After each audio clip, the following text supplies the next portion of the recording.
जय श्री राम मित्रों, मैं यानी कि गौरव हिंदुस्तानी एक बार फिर से आप सभी के बीच में राजेश ओझा जी द्वारा तैयार की गई एक संग्रह कुल खानदान भाग 1 लेके आया हूँ। सुनते रहिए और अपनी प्रतिक्रिया देते रहिए।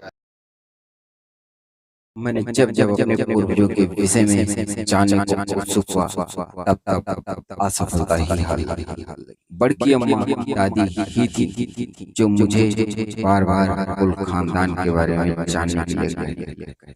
दरअसल जब भी कभी कुल खानदान का कोई व्यक्ति कोई ऐसा कार्य कर दे जिससे कुल का यश बढ़ तो बड़की अम्मा बड़े गर्व से कहती, आखिर क्यों ना करे, ऐसा है तो खैरीगढ़ का ही नाटा।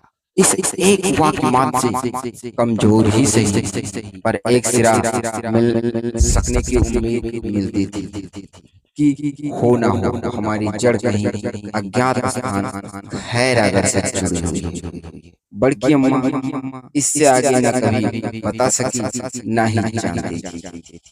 मन में पूर्वजों के विषय में जानने की उत्सुकता बचपन से ही प्रारंभ से ही पारिवारिक दायित्व निर्वहन से बनी व्यवस्था के चलते कभी इस बिंदु पर कुछ खास कार्य ना हो सका करने का अवसर ना मिल सका। पिताजी के मामा प्रताप नारायण तिवारी, जिन्हें हम बच्चे टोपी वाले मामा कारण वो गांधी टोपी लगाते थे, ये अलग बात थी कि सच और अहिंसा से वे सदैव दूर।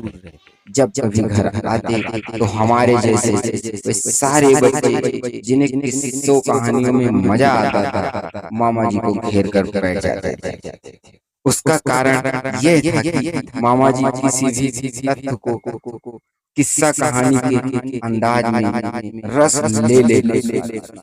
ऐसे ही एक दिन मैंने अपनी जिज्ञासा प्रकट की, बाबा जी खैरागढ़ हमारा कुल गोंडा में कहाँ से आया? वह हंसे फिर बोले, लंबी कहानी है, जब कभी शाम को आऊंगा और रात्रि रुकूंगा तो विस्तार से बताऊंगा। वैसे आप अपने बड़के बप्पा पंडित हरप्रसाद ओझा जी से जान राम प्रताप बाबा तो बड़के बप्पा से पूछने को कर छुट्टी पा ली, लेकिन मेरे मन में लगातार कृष्णा बनी थी। घर की जिम्मेदारी अपने मन का कहाँ कर पाता है। जल्दी जीवन के झंझावात को पार कर अपनी मर्जी वाला कार्य तो ही व्यक्त कर पाते हैं। एक वह जो परिवार के प्रति बेहद लापरवाह हो, दूसरा जो आर्थिक रूप से सुरक्षित हो। ये दोनों बातें नहीं थी। ना तो आर्थिक रूप से सुरक्षित ही था, ना परिवार के प्रति। फिर भी समय निकाल कर बड़के बप्पा से पुरखों के विषय में जानने वाली बात मन में किसी कोने में सुरक्षित। बड़के बप्पा अपनी ससुराल टेढ़ी नदी पार मौजा खरगोश चांदपुर के वेलोरन गांव में रहते थे। दरअसल बड़की अम्मा सिर्फ दो बहनें, नाना जी के कोई पुत्र नहीं। तो जब नाना जी बुजुर्ग हुए और उन्हें किसी सहारे की आवश्यकता महसूस हुई तो बड़के बप्पा वहीं ससुराल में जाकर रहने लगे। एक दिन पहुंच ही गया बड़के बप्पा के पास।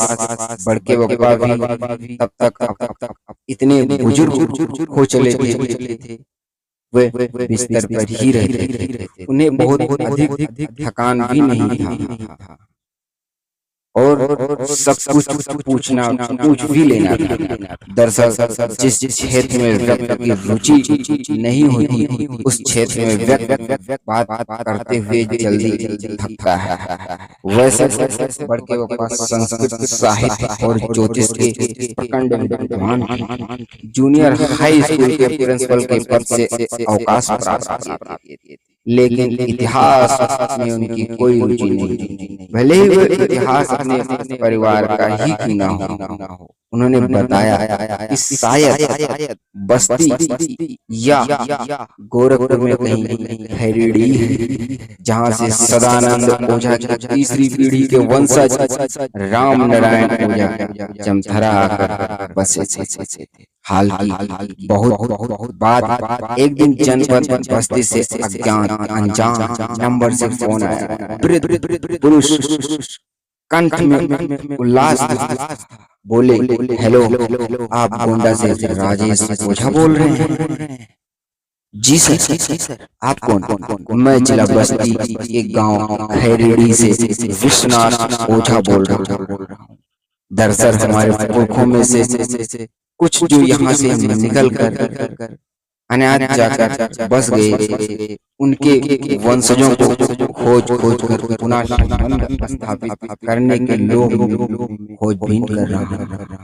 इस क्रम में आपका नंबर के आर ओझा ने मुंबई से दिया है, जो आपके ही जिले गांव कजाधर पुरवा के में रोमांच से भर गया। बड़के पप्पा ने बताया ही था कि बस्ती या गोरखपुर के किसी खैरेड़ी से हमारे पूर्वज आए थे।